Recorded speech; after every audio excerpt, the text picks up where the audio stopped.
Praise lord. మీ అందరికీ దేవుని నామమున వందనాలు. అదే రీతిగా మీ అందరికీ గుడ్ మార్నింగ్. ఈ ఉదయకాల సమయంలో మరలా దేవుని మాటలు వింటాను మనం సిద్ధపడదాం. దేవుడు ఈ దినమున మనకి ఇస్తున్న వాగ్దానం యెషయా గ్రంథం 43వ అధ్యాయం 19వ వచనాన్ని ఒకసారి మనం ధ్యానం చేద్దాం. నేను అరణ్యములో త్రోవను కలుగు చేయుచున్నాను, ఎడారిలో నదులు పారజేయుచున్నాను అని చెప్పడం ప్రారంభిస్తూ ఉన్నాడు. చెప్పడమే కాక ఇజ్రాయెల్ పక్షాన ఈ వాగ్దానాన్ని దేవుడు నెరవేర్చాడు. గొప్ప కార్యముగా వారి పట్ల మేలులు చేశాడు. ఈ రోజున నీ పరిస్థితి ఏ రీతిగా ఉంది? ఇదిగో నువ్వు ముందుకు వెళ్ళలేక ఇబ్బంది పడుతూ ఉన్నావా? నీకు ఎదురవుతున్న ప్రతి ఒక్క సమస్యను చూసి భయపడుతూ ఉన్నావా? నీ త్రోవలన్నీ సరళం చేయబడాలని ఆశపడుతూ ఉన్నావా? అయితే దేవుడి ఉదయకాల సమయంలో స్పష్టంగా మాట్లాడుతూ ఉన్నాడు. దేవుని ఎందుకు భయం భక్తి కలిగి ప్రార్థన పూర్వకంగా ఉండినట్లయితే నీ త్రోవలన్నీ సరళం చేసేవాడు ఆయన, నీ పరిస్థితులన్నీ సరళం చేసేవాడు ఆయన, చక్కదిద్దేవాడు ఆయన. ఇదిగో ఆనాడు ఫరో సైన్యం వారిని తరుముతున్న సమయంలో ఫరో బంధకాల్లో నుండి విడిపించడానికి దేవుడు ఆయన అరణ్యములో మార్గాలు ఏర్పాటు చేశాడు. అంతేకాకుండా ఎడారిలో నీళ్ళు ఇచ్చాడు. ఆయన త్రోవలు సరళం చేశాడు. ఎంతో భయంకరమైన పరిస్థితుల్లో ఇజ్రాయెల్ పక్షాన దేవుడు యాజమాడాడు. నీకు కూడా అదే రీతిగా మాట తెలియజేస్తూ ఉన్నాడు. ఇజ్రాయెల్ ప్రజలు మాత్రమే కాదు, దేవుని పిల్లలు వింటున్న నీవు కూడా దేవుని కుమారుడివే, దేవుని కుమార్తెవే.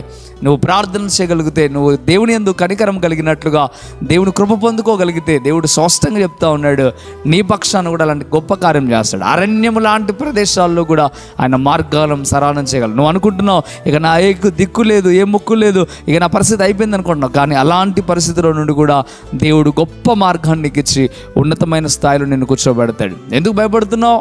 ఎందుకు దిగులు పడుతున్నావు? దేవునికి సహాయం చేస్తాడు. ఎందుకు కృంగిపోతున్నావు? కృంగిపోవద్దు. ఈ పరిస్థితుల్లో నీకు దేవుడు మాత్రమే సహాయం చేయగలడు.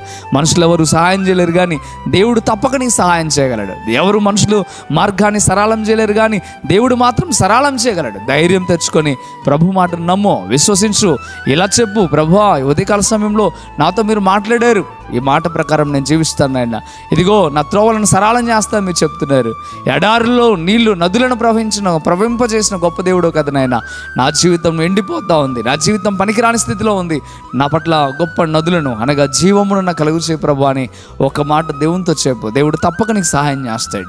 నీతో కలిసి నేను ప్రార్థన చేయాలని ఆశపడుతున్నా, నీ కొరకే ప్రార్థన చేయాలని ఆశపడుతున్నా.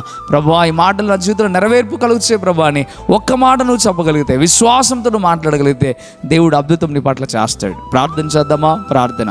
పరిశుద్ధుడా వందనాలు ప్రభువా. నిజమే, ఎంతోమంది భయంకరమైన పరిస్థితుల్లో ఉన్నారు. అందుకే ఆ పరిస్థితులన్నీ చక్కదిద్దబడడానికి స్పష్టంగా ఉదయకాల సమయంలో నీ బిడ్డలతో మీరు మాట్లాడారు. అందుని బట్టి వేలాది స్తోత్రం. ఏ బిడ్డలైతే విశ్వాసంతో నమ్మకంతో అయ్యా ఈ వాగ్దానం వింటూ ఈ వాగ్దానం నా పట్ల నెరవేరుతుందని ఎవరైతే దృఢ నమ్మకంతో దృఢ నిశ్చయంతో ఉన్నారో వారి పట్ల ఈ మాట నెరవేర్పు కలుగునుగాక. మీరు గొప్ప కార్యం చేసి బలపరిచి స్థిరపరచమని వారి కుటుంబాలను వారిని దీవించండి. అయ్యా నీ బిడ్డలను మీరు అనాథలుగా విడిచిపెట్టేవాడు కాదు నైనా, మీరు ఆదరించి మేలు చేయమని బలపరిచి స్థిరపరచమని యేసు నామములో మిక్కిలి బతిమలాడి పెట్టుకుంటున్నాం తండ్రి. ఆమేన్, ఆమేన్. ప్రియమైన దేవులారా, ఈ వాగ్దానం ద్వారా దేవుడు మీతో మాట్లాడినట్లయితే తప్పక మీరు వీడియోని లైక్ చేయండి. అంతేకాకుండా మీరు అనేకులకు షేర్ చేయండి. అదే రీతిగా ఎంతవరకు కృపా TV India YouTube channel subscribe చేసుకోకపోతే ఇకనైనా మీరు సబ్స్క్రైబ్ చేయండి. ఇవన్నీ మీకు ఎందుకు చెప్తున్నానంటే, ఇవన్నీ మీరు చేయడం ద్వారా దేవుని పనిలో పాలు పొందిన వారు అవుతారు. ఈ కొండ ప్రాంతంలో జరుగుతున్న ఈ పరిచర్యకు మీ అందరూ సహకారం అందించిన వాళ్ళు అవుతారు. అంతేకాకుండా అనేకులకు సువార్త ప్రకటించిన వాళ్ళు అవుతారు. అనేకులకు షేర్ చేయడం ద్వారా ప్రభు మిమ్మల్ని మీ కుటుంబాలను దీవించాలని నేను అనుదినం ప్రార్థన చేస్తూ ఉన్నాను.